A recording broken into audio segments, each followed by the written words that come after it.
So my name is Kristen Sims. I am going to try to speak slowly because I'm from Southern Louisiana, so that's already hard to understand. So Southern America, United States. So my English is country, sorry. My name is Kristen Sims. I am the instructor at Louisiana Tech University.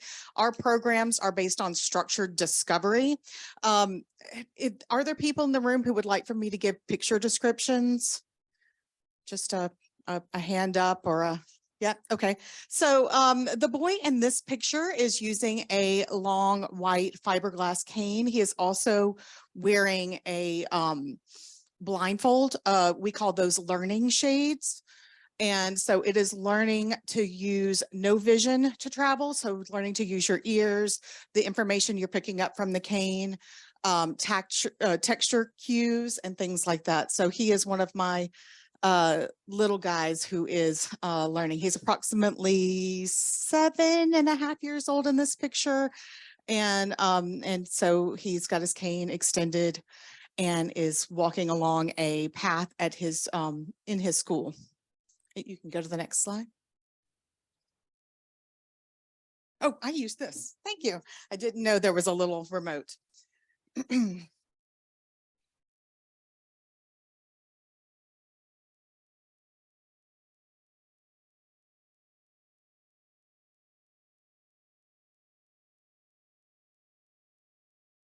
Oh, yeah. So this slide is titled, What is Structured Discovery? I'll talk about the picture first, and then I'm going to talk about structured discovery because that's a little longer. So the people in the picture are wearing the learning shades, and some of them have learning shades just naturally, which means they have no light perception. So they are all using these long white mobility canes. Our canes are made of flexible fiberglass and they have a metal tip. So the metal tip is made of a sort of aluminum. They do wear out fairly quickly, but they are only $2 US dollars to replace, which is not very expensive. The cane itself is only $20 American versus the Ambutech canes that are about 60. So these, when I say they're flexible, I really mean they're very flexible. I am bending it almost in half and it will bounce right back. So it is a flexible woven fiberglass cane. It picks up a lot of good textures and cues and stuff like that. So we also have a rounded handle. It does not have a golf grip, so your finger does not go along the side. It's held with a more of a natural, like you're shaking someone's hand. So your pointer finger goes under the cane, and all of the movement from the cane for the open palm technique is coming from the fingers and not the wrist. So it is more sustainable as far as keeping a good rhythm, making a naturally wide arc. You're not moving your arm at all. You're moving just your hand. So that is the structured discovery manner of teaching two-point touch, and it's called open palm. Structured discovery actually is our manner of teaching. It describes an entire methodology of teaching that is based on cognitive learning theory. And if you want to know all the information, that is on our website, nbpcb.org. And they can learn everything about structured discovery, but I want to talk about kids. Okay, so with structured discovery cane travel, like I said, it is based on cognitive learning theory, which is Piaget. And it is focused on non-visual skill development, problem-solving skills, so people are learning to think through problems, experiential learning, which means that you need to go out and experience the world in order to understand how it works. You can't describe a visual situation to a person who is blind because vision has no place in that learning. They're not going to be accessing the environment visually. So they have to go and learn to explore that environment and pick up the information that is meaningful to them. It is also full of confidence building exercises. So what we want is a person to feel comfortable, confident, able to go out and do things on their own. So our central components are role modeling. So I am a sighted person, I have vision, but I wear learning shades whenever I teach so that and I have some learning shades up here. So it's a little blindfold and you can try them if you'd like at lunch. They block out all light and visual information so that, oh, I'm sorry, I switched the slide.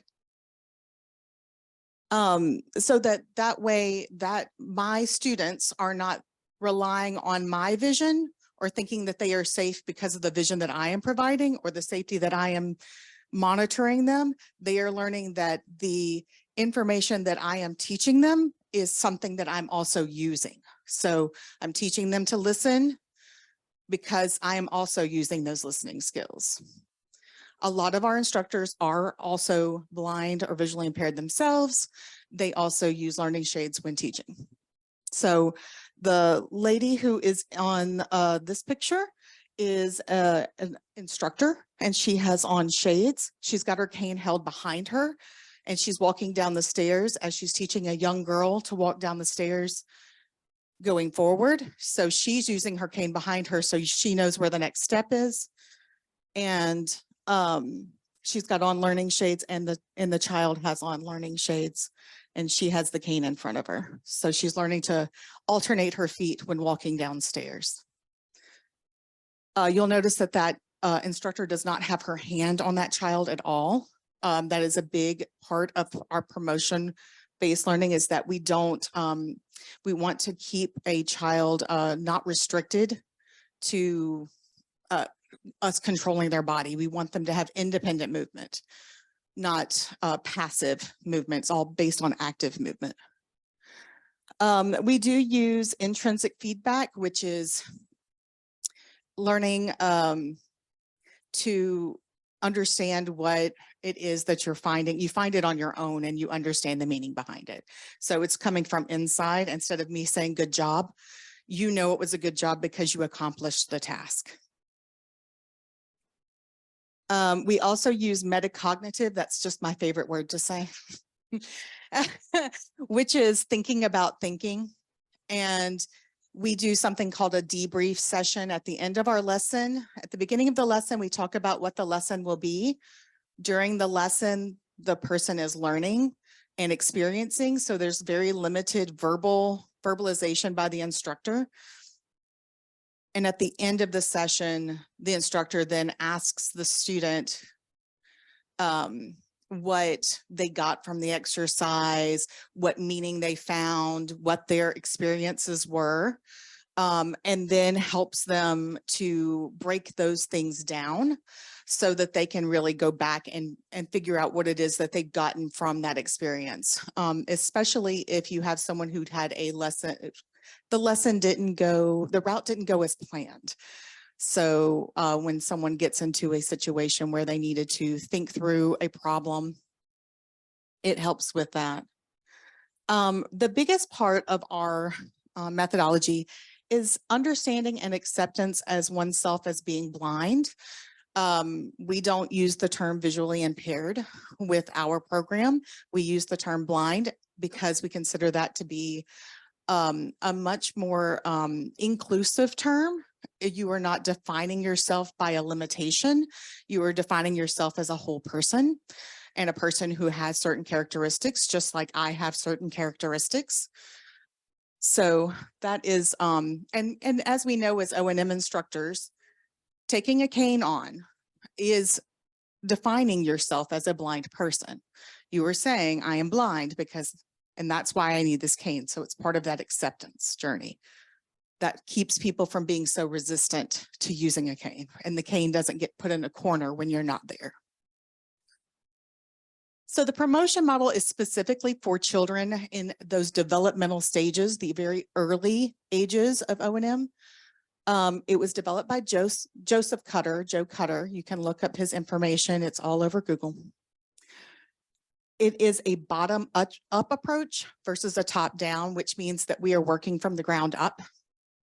We are building experiences before concepts. We don't teach them skills, we give them opportunities to learn. So the drive to explore in every person is in your mind, not your eyes. Your eyes can only see.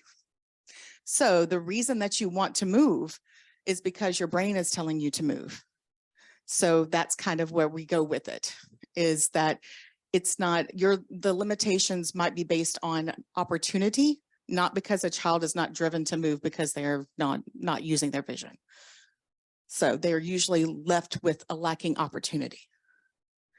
So we also promote the parents as being the first teachers, or the caregivers. They are the first O&M instructor. I can't come out, I'm not with that child all day.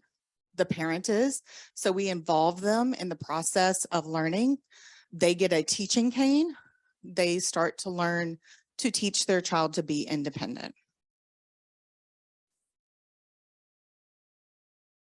And the picture of this little girl, she's playing on a tire swing, and she has stored her cane right below. No one took that cane away from her and put it somewhere else. She didn't give it to her parent, and then her parent led her to the swing. She found the swing and got on it. She might have needed help getting on the swing. I believe I helped her get on the swing. But she put her cane right below. So when she steps off the swing, she'll step on her cane and she'll pick it up and she can move about.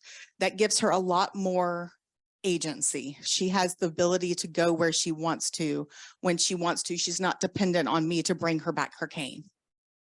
Okay. So the teaching cane is what I'm holding up here. I always use a cane when teaching travel so that I can model good instruction. You can see this precious little girl up here is standing in front of me. I don't know if you can tell, she's in front of me, but she is holding on to the bottom of my cane. Now, she's not holding it with perfect grip, but she's 4, so we're going to let it go, because 4-year-olds aren't going to hold anything with perfect grip. When my children were 4, they're perfectly sighted. They didn't hold a pencil with perfect grip. No, that's not developmentally appropriate, and we should not expect it to be more than their developmental level. But we shouldn't hold them back from using that cane in maybe them not perfect way, in an imperfect way, before we let them have independence. So she's holding it, like I said, not great technique. She's kind of got it in her fist and it's off to the right side, but I'm behind her and I'm helping her to move the cane. Now, when she was 3 and we first began, she did not want to hold the cane at all. So what I did, she did not start walking till 3. What I did was put it next to her hip so that she still had a body connection to the ground, because she was still wanting to crawl everywhere, because she could keep connection to the ground. And that gave her that connection to the ground with her hands so she could tell where she was going. Now, she started using the cane. We started the cane November of last year. The teaching cane, she started walking upright at that point and not cruising. And she would tolerate the cane being on her hip. We moved to the cane in her hand. And now she is actually in this picture, which I wish it was a video. We're in this picture, she is the one moving that cane. I am just holding it stable. Okay. We give these canes to the parents when they are in arms, baby in arms. And they can, if the parents are holding the cane, that gives the child a connection to the ground. And they can start to pick up texture differences. They can tap the cane and feel and hear the echoes in the room. And that is their favorite thing to do. I connect it to a stroller with a little bungee strap.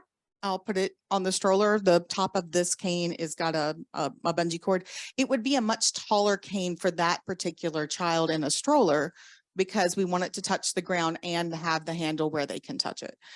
Oh, I'm just passing everything by. So sorry.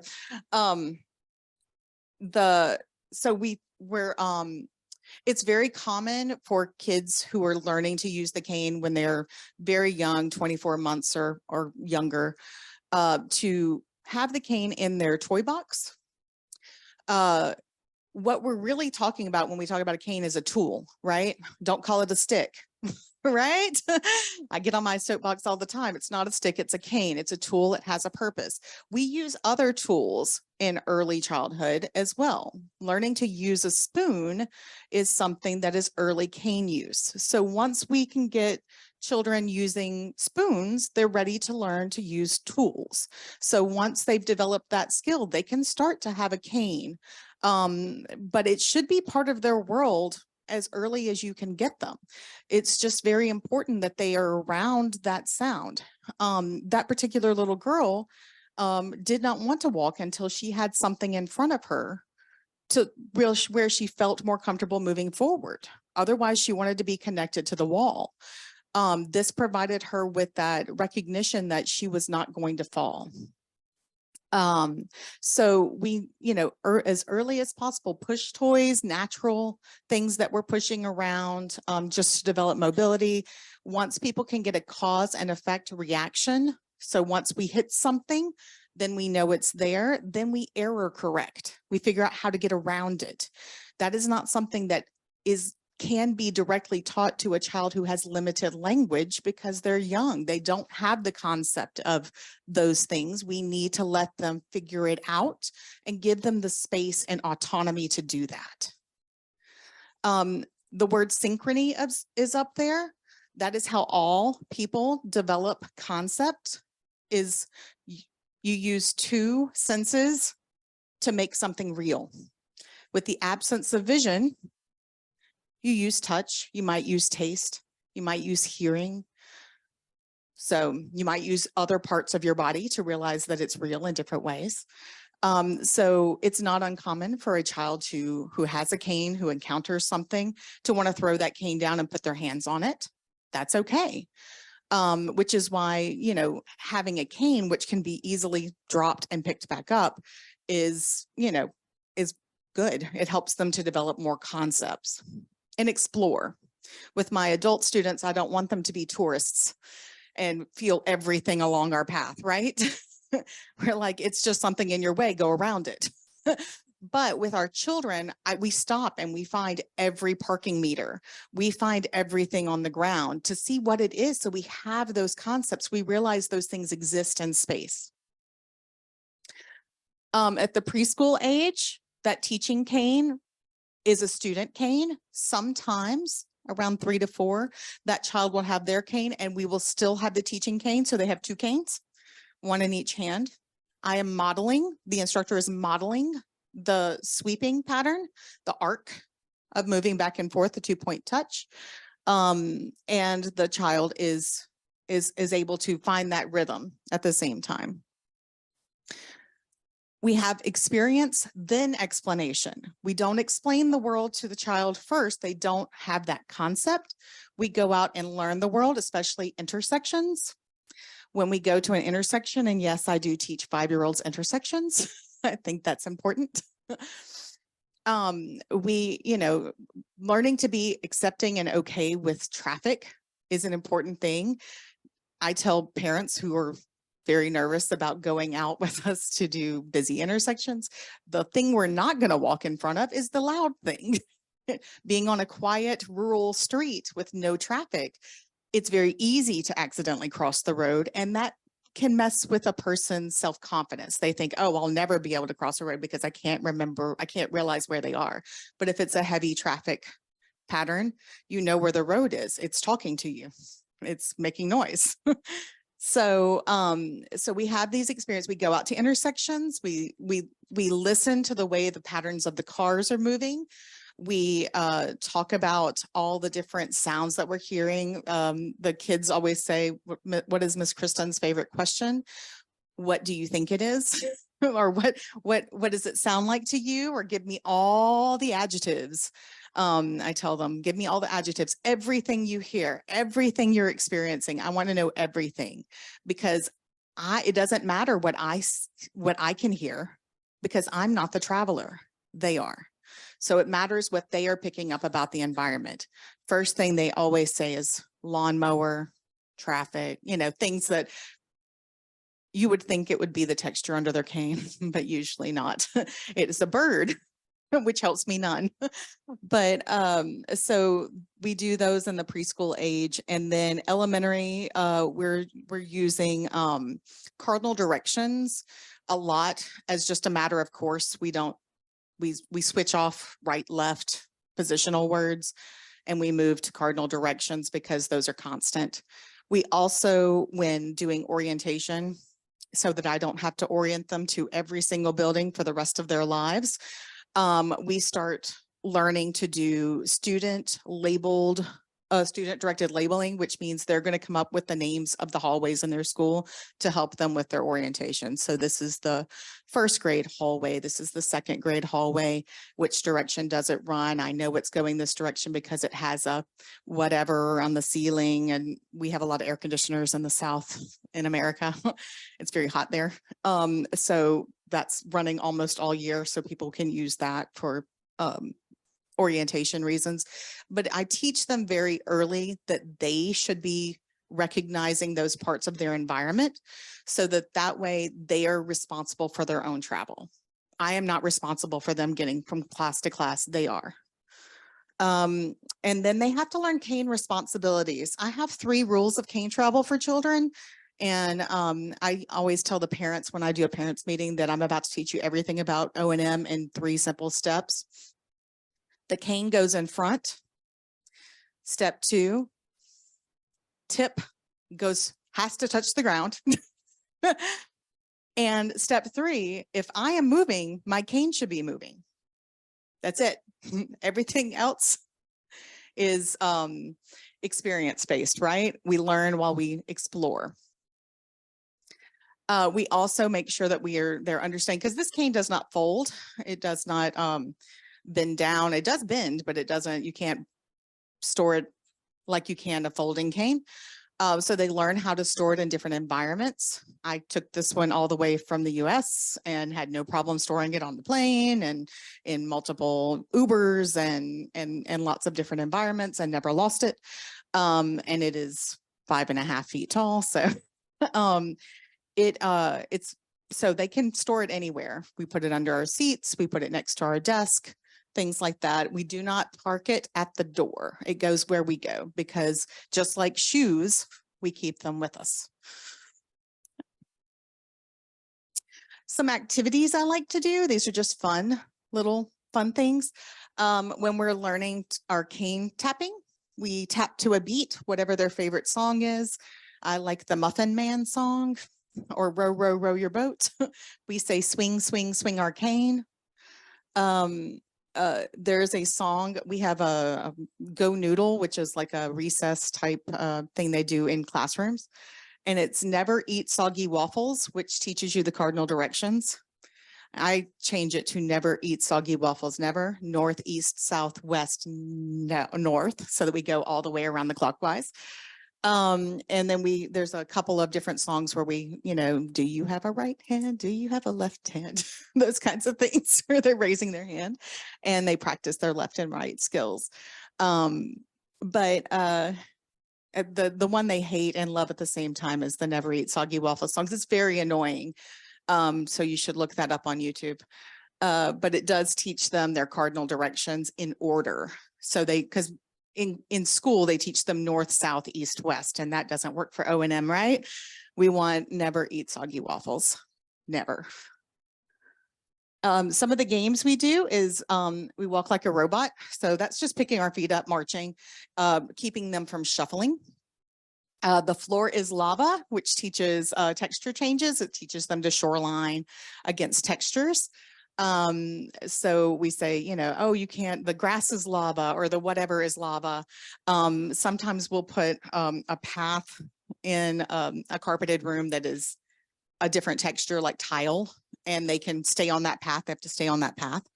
I hear with my little ear, which is like I spy with my little eye, but we hear with our little ear the different things around us. It gets them to start thinking about sound localization. Ring around the rosy, which is, go around and I have music playing, and whatever we've decided will be building north, which is different than regular north. It's wherever you want it to be. So we'll put a song playing at building north, and then when we do we dance around in a circle, and when we sit down on the ground, they have to tell me where they are on the compass. So we call it Ring Around the Rosy Cardinal Direction Edition.